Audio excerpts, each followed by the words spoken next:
आज के इस वीडियो में आप देखेंगे सर्दियों के 3 स्पेशल अचार जो कि है लाल मिर्च का भरवा अचार, सीज़नल अचार और अदरक, लहसुन, हरी मिर्च का अचार। और साथ ही में मैं बताऊंगी कि कैसे आपको इन अचारों का रख-रखाव करना है, किन बातों का ध्यान रखना है ताकि ये ख़राब ना हो। और अगर आपको भी लगता है कि हमारे अचार हमारे भारतीय खाने का आधार और पहचान है, लेकिन इस भागती-दौड़ती ज़िंदगी के बीच में ये अचार अपनी पहचान खोते जा रहे हैं, तो ये वीडियो आपको ज़रूर देखना चाहिए, क्योंकि फिर मेरे चैनल का पर्पस और आपका पर्पस सेम ही है कि हमें अपनी पुरानी रेसिपीज़ को सहेज करके रखना है और आने वाली जनरेशन को इनको सौंपना है। तो चलिए स्टार्ट करते हैं। सबसे पहला अचार जो कि है हमारा सीज़नल अचार, मतलब कि मूली, गोभी और गाजर का अचार। यहाँ पर मैं 500 ग्राम फूल गोभी, 375 ग्राम मूली और 375 ग्राम गाजर ले रही हूँ। ये क्वांटिटी मैं आपको सारा साफ़ करने के बाद बता रही हूँ, ठीक है?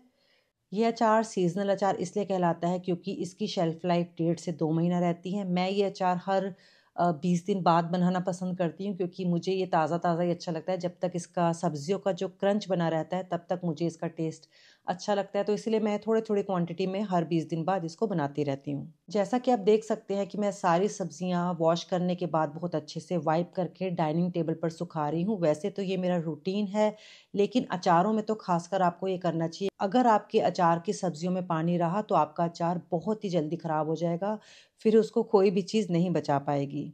मूली और गाजर हमको बहुत ज़्यादा मोटे भी नहीं काटने हैं, बहुत पतले भी नहीं करने हैं, ठीक है?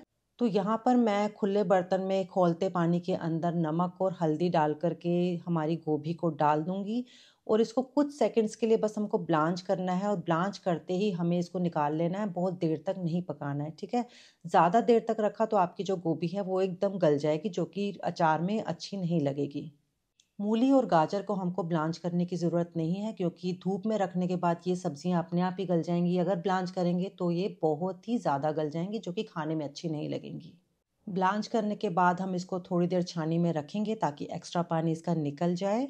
थोड़ी देर बाद इन सब्जियों को आप धूप में एक चादर बिछा करके फैला सकते हैं 2 से 3 घंटे तक, या जब तक कि उसका पानी सूख ना जाए तब तक। जैसा कि मेरे घर में धूप नहीं आती है तो मैं एक कमरे के अंदर चादर बिछा रही हूँ और ये सब्जियां मैं फैला दूंगी, ठीक है? और मैं फ़ैन ऑन करके रखूंगी, क्योंकि सर्दियों में बिना फ़ैन ऑन करे इसकी जो पानी है, जो नमी है, वो नहीं सूखेगा, ठीक है? तो ये जो प्रोसेस है मैंने दिन में किया था, और अगले दिन मतलब अगली सुबह तक मेरी सब्जियां पंखे के नीचे अच्छे से सूख गई थी। तो आपको ध्यान रखना है कि सब्जियां सूखी होनी चाहिए, सब्जियों में जो है जो नमी है या वो गीलापन है वो नहीं होना चाहिए। जैसा कि आप देख सकते हैं कि मैं सब्जियों को टच कर रही हूँ अगली सुबह, लेकिन मेरे उँगलियों में जो है पानी नहीं दिख रहा है, तो इसका मतलब है कि हमारी सब्जियां सूख गई हैं, ठीक है? और आप देख सकते हैं कि सब्जियों का जो साइज़ है थोड़ा-सा श्रिंक हो गया है, तो इसलिए आपको ध्यान रखना है कि बहुत ज़्यादा पतली सब्जियां भी नहीं काटनी है, नहीं तो वो एकदम श्रिंक होकर के बहुत छोटी हो जाएँगी और जो कि खाने या देखने में भी अच्छी नहीं लगेंगी। 35 ग्राम सेंधा नमक, 1.5 से 2 चम्मच लाल मिर्च, 1 छोटी चम्मच हल्दी, 30 ग्राम कुटी हुई राई और 50 ml सरसों का तेल डाल करके मैं इन सब्जियों को बहुत अच्छे से इन मसालों के साथ मिलाऊंगी। हर सब्जी में इसकी कोटिंग होनी चाहिए। ये भी आपके अचार की शेल्फ लाइफ बढ़ाने में हेल्प करता है। अगर आपके अचार में मसाले सब अच्छे से मिले हुए हैं तो आपका अचार कभी भी जल्दी खराब नहीं होगा।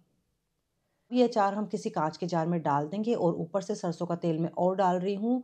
आपको तेल इतना डालना है कि आपका जो अचार है वो जो है तेल से कवर होना चाहिए। ऐसा करने से भी आपका अचार कभी भी खराब नहीं होगा।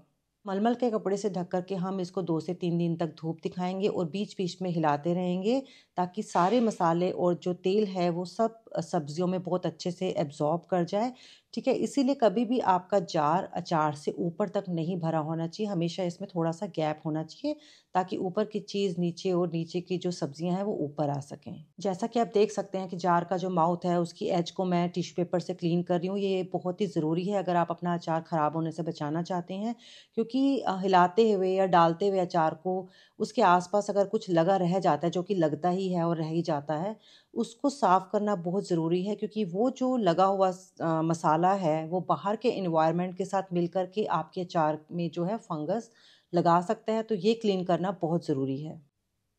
और इस अचार को बनने में जो है 5 से 6 दिन लगे थे, क्योंकि धूप बहुत मद्धम-मद्धम आ रही थी। मैंने अपनी मम्मी के यहाँ पर ये अचार को धूप में रखा था, तो ये अचार कुछ ऐसा दिख रहा है बनने के बाद। इसमें एक बहुत ही ख़ास बात कि जब भी आपका अचार बने तो डाइनिंग टेबल पर हम जो बरनी रखते हैं उसके अंदर वो थोड़ा-थोड़ा अचार निकाल करके अपनी फैमिली के लोगों को दें, क्योंकि जिस जार में अचार बना है, अगर बार-बार सभी लोग उसी जार में हाथ डालेंगे या उसमें से निकालेंगे तो किसी भी लापरवाही की वजह से आपका अचार ख़राब हो सकता है।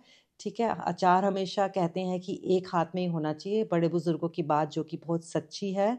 और जो आपका अचार बच गया है उसको किसी एयर टाइट कंटेनर में डालें, अच्छे से प्रेस कर के। और हमेशा जब आप प्रेस करके वो अचार डालेंगे तो जो सबसे ऊपर वाली लेयर है लास्ट में, उसमें जो तेल डालना बिल्कुल भी मत भूलिएगा, क्योंकि तेल जो है आपके अचार को ख़राब होने से बचाता है। और प्रेस करना अचार को इसलिए ज़रूरी है ताकि कोई भी आपके अचार में या जार में गैप ना रहे, क्योंकि आप जो तेल ऊपर डाल रहे हैं वो उन गैप्स में जाकर के नीचे बैठ जाएगा तेल, और ऊपर वाली जो हमारी लेयर है अचार की वो एकदम सूखी रहेगी, जो कि फंगस को अट्रैक्ट कर सकती है। तो ये आप इस बात का प्लीज़ बहुत ध्यान रखिएगा। तो ये हमारा एक पहला अचार, सीज़नल अचार बन कर के तैयार है। और लास्ट में एक बहुत ही ज़रूरी बात कि आप जब भी अचार डालने के तुरंत बाद उसको टेस्ट करेंगे तो वो उसका एक्चुअल टेस्ट नहीं होगा। उसका एक्चुअल टेस्ट हमेशा अचार डालने के 3 से 4 दिन बाद आता है, जब मसाले और जो तेल है उन अचार की सब्जियों के अंदर बहुत अच्छे से रम जाता है। तो इसीलिए तुरंत किए हुए टेस्ट पर कभी भी ट्रस्ट मत करें। जो फाइनल आपका अचार बन के आएगा वो आपका एक्चुअल टेस्ट होगा। हमारा दूसरा अचार है अदरक, लहसुन, हरी मिर्च का अचार, जो कि 1.5 से 2 साल तक बहुत आराम से रहता है अगर इसका ध्यान रखा जाए। और ये टेस्ट के साथ-साथ आपके डाइजेशन सिस्टम के लिए भी बहुत अच्छा होता है। ठीक पहले वाले अचार के जैसे मैंने अदरक को बहुत अच्छे से रब करके वॉश किया, वाइप किया और सुखाया। यहाँ पे मैंने अदरक को 2 से 3 दिन तक नॉर्मल रूम में ही सूखने दिया था, क्योंकि अदरक में गांठें होती है जो कि अच्छे से सूखनी चाहिए। ठीक है? फिर से मैं कहूँगी कि पानी रहा आपकी अदरक में तो आपका अचार बिल्कुल भी नहीं चलेगा। यहाँ पे मैंने 250 ग्राम अदरक, 250 ग्राम लहसुन और 250 ग्राम ही हरी मिर्च ली है। आप चाहें तो तीखी वाली और मोटी वाली जो हरी मिर्च होती है उसका कॉम्बिनेशन भी ले सकती हैं। अब हम अदरक को छील कर के कद्दूकस कर लेंगे। अगर थोड़ा-सा छिलका रह भी गया तो कोई प्रॉब्लम नहीं है, क्योंकि अदरक बहुत अच्छे से धुली हुई है। वहीं दूसरी तरफ हम लहसुन और हरी मिर्च को अलग-अलग एकदम दरदरा पीसेंगे। इसका एकदम स्मूथ पेस्ट हमने नहीं बनाना है, मिक्सी बस एक बारी घुमाएँगे और छोड़ देंगे। तो फाइनली हमारा जो लहसुन, अदरक और हरी मिर्च है कुछ ऐसा दिख रहा है, आप देख सकते हैं। ऐसी ही आपकी कंसिस्टेंसी होनी चाहिए। अब तीनों चीज़ों को मिक्स करके यहाँ पर मैं नमक ले रही हूँ सेंधा 120 ग्राम, आमचूर 220 ग्राम और पीली सरसों 2 छोटी चम्मच। पीली सरसों को हमें कूटना नहीं है, क्योंकि मैंने पापा से ये सीखा था कि कूटने से पीली सरसों जो है कड़वाहट छोड़ती है, तो हम वो नहीं करेंगे। पीली सरसों के साथ आप यहाँ पर हींग ज़रूर डालेंगे। हींग मैं यहाँ पर नहीं डाल रही हूँ, क्योंकि मेरी पीली सरसों हींग के साथ ही रखी हुई थी, जो कि बहुत स्ट्रॉन्ग है, इसलिए सरसों में बहुत ही स्ट्रॉन्ग फ्लेवर हींग का ऑलरेडी आ रहा है। अब हम सब चीज़ों को बहुत अच्छे से मिलाएंगे और आमचूर की क्वांटिटी देख करके घबराइए मत। जब अचार फाइनल तैयार हो जाएगा तो इसका एकदम बैलेंस्ड फ्लेवर आएगा। और यहाँ पर हम लोग सरसों का तेल अभी नहीं डालेंगे। जब सब कुछ अच्छे से मिल जाएगा तो हम किसी कांच के जार में इसको डालेंगे अचार को। वही हम आधा या पौना इसको फिल करेंगे। मलमल के कपड़े से ढक करके इसको 2 से 3 दिन कम से कम धूप दिखाएंगे। 3 दिन के बाद हम इसके अंदर सरसों का तेल डालेंगे और बीच बीच में आपको इस अचार को मिलाते रहना है। एकदम तले से आपको उठाना है अचार को और मिलाना है, क्योंकि मसाले जो है, जो कि खास करके अमचूर, बहुत अच्छे से सब जो चीज़ों में है बहुत अच्छे से मिक्स होना चाहिए। और यहाँ पर मैं बता दूँ कि आमचूर का बहुत ही ख़ास काम है। अगर थोड़ा बहुत भी पानी रह गया होगा अचार में या आपके अदरक अच्छे से नहीं सूखी होगी, तो ये आमचूर जो है सारा जो पानी है उस अचार का एब्ज़ॉर्ब कर लेगा। अब 3 दिन के बाद यहाँ पर मैं 250 ml सरसों का तेल डाल रही हूँ। तेल हमें थोड़ा-सा प्रेस करके डालना है अचार को, क्योंकि अचार एकदम सूखा है और एकदम से ये तेल पिएगा। प्रेस करके और थोड़ा-सा हिला कर के हम तेल डालते जाएँगे और 250 ml के ऊपर भी इसमें तेल की ज़रूरत पड़ेगी। जैसा कि मैंने बोला था कि हमारा अचार जो है हमेशा तेल से कवर रहना चाहिए, बस आपको इस बात का ध्यान रखना है। इस चार को भी हम ठीक वैसे ही क्लीन करेंगे जैसे कि हमने पहले वाले अचार में किया था, ताकि फंगस ना लगे। और 3 दिन हम इसको धूप और लगाएंगे बीच बीच में हिलाते हुए। और ये हमारा अदरक, लहसुन, हरी मिर्च का अचार बन करके तैयार है। और इसको भी हम डेली यूज़ के लिए ठीक वैसे ही बरनी में डाल रहे हैं जैसे हमने पहले किया था, और जो बचा हुआ अचार है उसको हम ठीक वैसे ही प्रेस कर कर के डालेंगे एक कांच के जार में स्टोर करने के लिए। और ऊपर से हम इसमें एक तेल की लेयर डाल देंगे ताकि हमारे अचार में फंगस ना लगे, और इसको अब हम 1.5 से 2 साल तक बिना किसी परेशानी के इस्तेमाल कर सकते हैं। तीसरा अचार है लाल मिर्च का भरवा अचार, और ये अचार पापा ने लास्ट ईयर भी बनाया था। बस इसमें 2 फ़र्क हैं। पहला ये कि पापा ने उस टाइम वो अचार अवन में बनाना सिखाया था कि अगर आपके घर में धूप नहीं आती है तो भी आप एक दिन में ये अचार तैयार कर सकते हैं।